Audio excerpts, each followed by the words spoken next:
For 2019, Porsche's small SUV gets a facelift, and we had the privilege to check it out personally during Porsche Centre Lebanon's launch event. 4 new Macans were showcased, each finished in one of the 4 newly added colors, including the Mamba Green Metallic and Miami Blue. Now guys, we're in the launch of the new Macan S, and first impressions, it looks very much like the new Cayenne, which is a very good thing. I mean, at its price, 84 grand in Lebanon starting price, which is great. I mean, the interior looks really phenomenal. It's all luxurious with the leathers and the stitchings. I'm a big fan of the interior.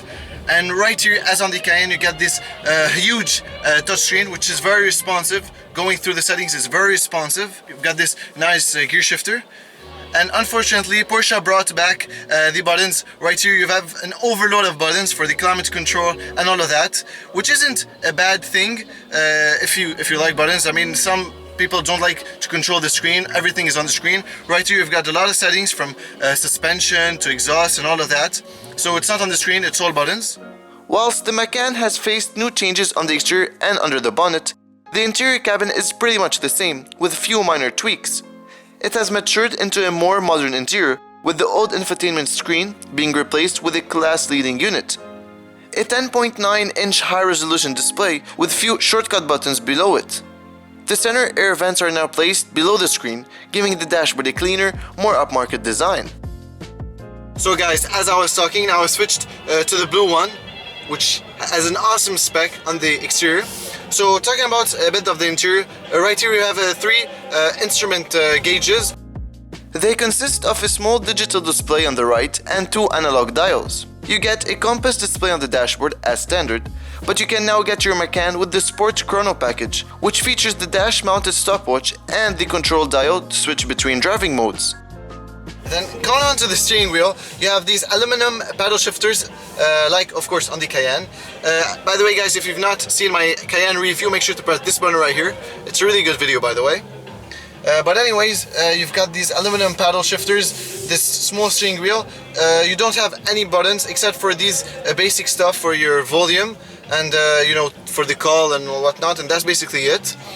So it's minimal, and I like that. But what's not minimal, as we saw on the other one, are the controls right here, which are a bit, which are way too much. Just to make things clear, the buttons on the center console aren't that bad. I mean, we had them on the pre-facelift Macan, and I guess Porsche will include the digital setup, like the rest, in the next generation. Meanwhile, it's still cool to have settings right where you need them fast. Now guys, looking at the interior of the Macan, right here I'm a big fan of this styling that you have on the right for the passenger side. And it's sort of like rectangular shaped. It goes through the screen to the end. But then as you can see, it's very similar to its older brother, and which is a very good thing. Right here, as I was telling you about the buttons, you have a lot of stuff from climate control to your driving settings, from sport, you know, suspension, traction control, and all of that. So it's not on the screen in front. Then coming onto the screen, for example, going to home, navigation. It's a very responsive screen and a very high resolution, like we saw on the Cayenne. The Macan is pretty important to Porsche, outselling the 911, Boxster, Cayman, and Panamera combined. Its design still comparatively new, Porsche has decided not to change its winning recipe, but implement refreshments here and there to get it up to date with the whole family. One of the family's signature traits is the full-length LED light bar on the rear, which looks really good in dim light conditions. The new Macan also gets the updated LED headlights of the 992, 911, and the sleeker front bumper now has a smaller center grille. Now a cool thing I wanted to show you about the boot of the Macan. So how to open up the boot? You have this button right here. You open it, then it opens up the trunk. First size, it's actually really big compared to the size of the Macan. And of course, you close it up. This button right here, and now wait till it lights up.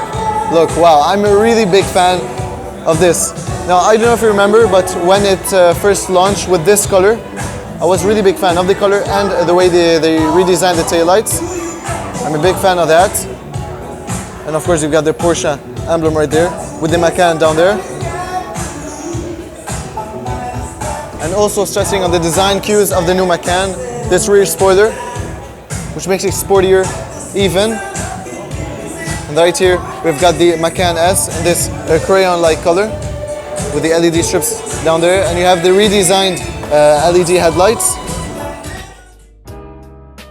The base Macan hides under the hood a 2-liter inline-4 with 252 horsepower to play with. Enough for most Macan owners. Now the most powerful S variant comes with a 3-liter now single turbocharged V6 generating 348 horsepower and gets going to 100 km an hour in 5.1 seconds. All engines are mated to a 7-speed PDK transmission with all-wheel drive as standard.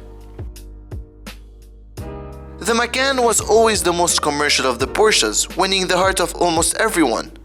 Its charming yet aggressive body style, mated to Porsche's finest engines, makes for a seducing overall package. And with its very competitive pricing, why would you pick anything over a Porsche? So guys, that's it for today. If you've enjoyed it, make sure to like and subscribe. Until then, take care everybody. See you soon.